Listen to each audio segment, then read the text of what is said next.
أهلا وسهلا مع فطين فلسطين أجمل.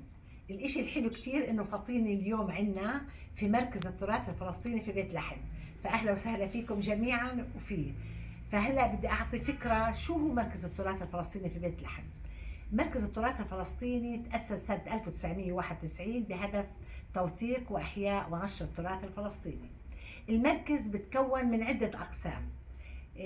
المركز أول شيء مساحته حوالي 300 متر مربع.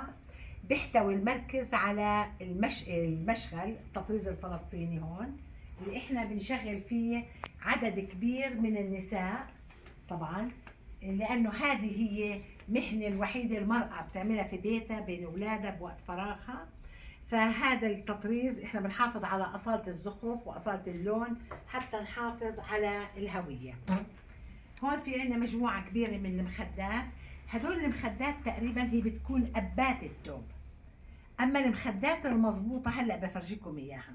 فهون عندنا مجموعة، هاي مثلا مخدة بيت لحم، مخدة بير السبع، مخدة غزة. المخدة اللي مكونة من عدة قطع من الثوب الفلسطيني، هذه مهمة كتير. النجمة الكنعانية الثمانية، خيمة الباشا هون.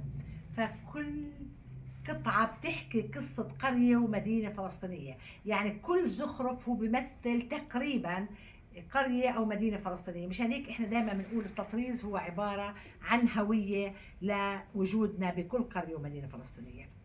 طبعا هلا بدنا ننتقل للمخدات المهمة كثير، اللي هي المخدات الرشق.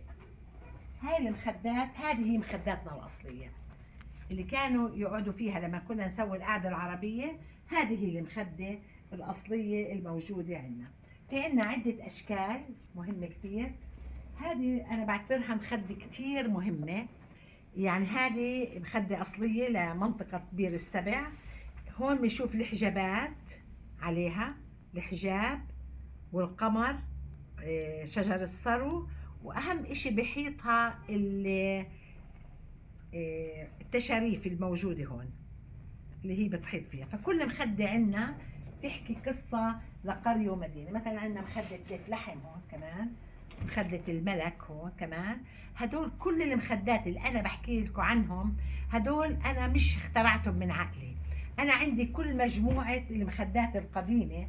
فأنا المخدة بسويها، بكبرها وبعطيها للنساء اللي بتطرز، وهن بسووها بحذافيرها بأصالة الزخرف وأصالة اللون حتى نحافظ على هويتها.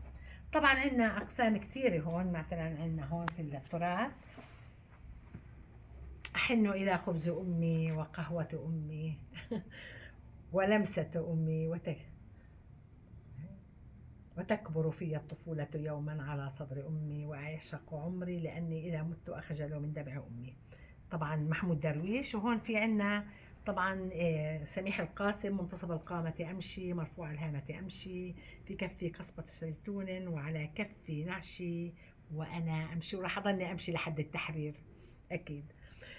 هون في عنا كمان الزخارف. يعني مثلا هذه بقول على معلقة رام الله، هذه بقول عنها معلقة بير السبع، لأنه هاي مأخوذة من توب بير السبع، وهاي مأخوذة من توب رام الله. جود. هلا في عنا العرس الفلسطيني. هذا يعني هذا جزء من العرس الفلسطيني. هاي الدبكة الفلسطينية اللي هلا قريبا راح تدخل في الإرث العالمي لليونسكو، واحنا سعيدين جدا. زي ما دخل التطريز في 15/12/2021 في الإرث العالمي في اليونسكو، كمان هلا الدبكة الفلسطينية راح تدخل في الإرث العالمي إنه هي للشعب الفلسطيني.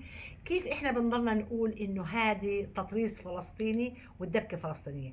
إحنا أثبتنا لمنظمة اليونسكو إنه في استمرارية أكثر من 200 سنة بالصور وبالدبكة، انه مستمره من الاختياريه لليوم للطفل الصغير لا تزال مستمره. كذلك التطريز الفلسطيني من النجمه الكنعانيه ومن توب اريحا اللي هلا دخل اليونسكو كمان.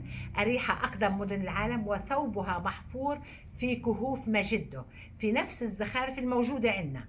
فهذا أعطينا إثبات إنه التطريز مستمر. لو التطريز مش مستمر من مئات السنين لليوم ما دخلنا في الإرث العالمي لليونسكو. فألف مبروك لفلسطين، وأنا بعتبره انتصار للثقافة وللتطريز الفلسطيني.